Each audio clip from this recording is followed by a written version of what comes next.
Playboy is making its way back to Wall Street. That's right. The company is going public through a SPAC transaction with Mountain Crest Acquisition Corp. This comes after the late founder, Hugh Hefner, took the company private back in 2011. The CEO of Playboy, Ben Kohn, joins us now. Ben, good to see you. So just take us through, what does the business look like right now? I feel as though a lot of people, when they think Playboy, they think Hugh Hefner, Playboy Mansion, printed magazines. But my sense is that's not what the business looks like today. That's not what the business is at all today, Brian, and good morning. The business today is a commerce business. We are one of the largest brands in the world. We sell product in over 180 countries, and consumers spend in excess of $3 billion buying our products, really across four categories. The first is sexual wellness. The second is apparel and accessories. In China, we are the leading men's fashion brand. We have over 2,500 stores and 1,000 e-com stores. Gaming and lifestyle. We have a very large digital gaming business. And then the last is beauty and grooming.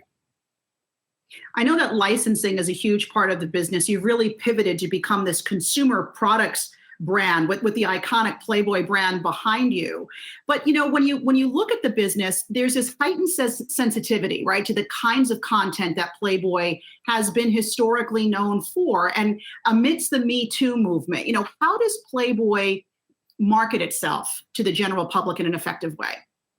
Yeah, look, we have always been for equality, for free speech, for free expression, and for owning your own sexuality. And I think that comes through with what we've done with the audience, with the content creators, and the ambassadors that we work with today.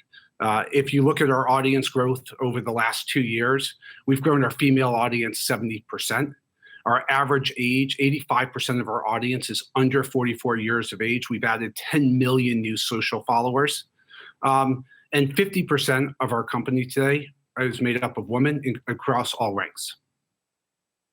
Ben, just looking into the numbers here, a big goal for 2025, $100 million in adjusted EBITDA. Are you profitable today, and how will you reach 100 million? Yeah, we're very profitable today. The business is up 68% this year on revenue, over 106% on EBITDA. Next year, we have a target of 40 million. We're well on our way to it. Alexis had mentioned licensing before.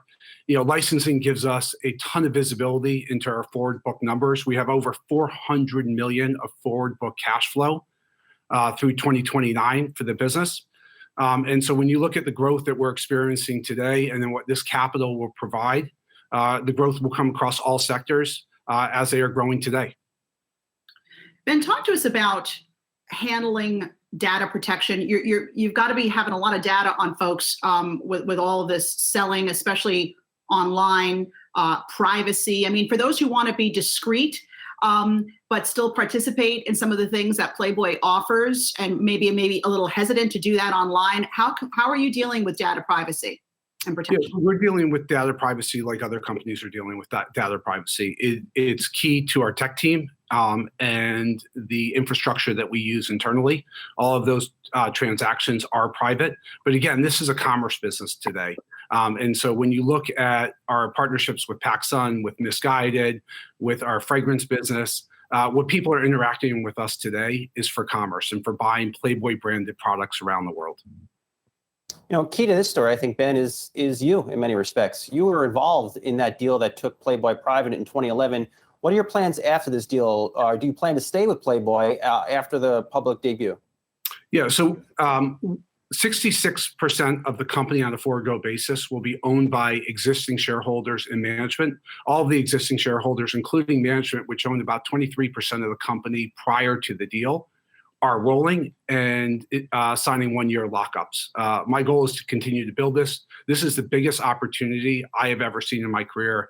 You just can't fathom how large this business is and how large this brand is on a global basis.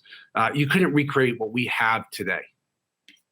Speaking of opportunity, you see opportunity in the cannabis industry, and I know historically Playboy has been behind cannabis reform for decades.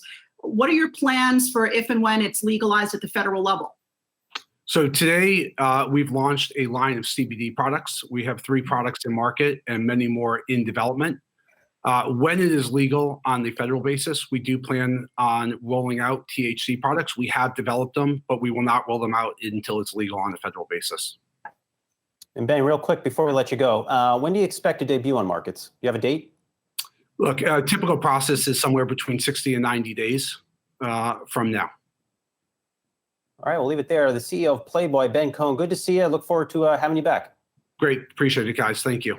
Hey investors, Zach Guzman here. Are you interested in learning more about the markets and getting the latest financial news? Well, then click right here to subscribe to our Yahoo Finance YouTube channel. Get the latest up-to-the-minute market analysis, big interviews in the world of finance, and information on how to manage your money every day wherever you are.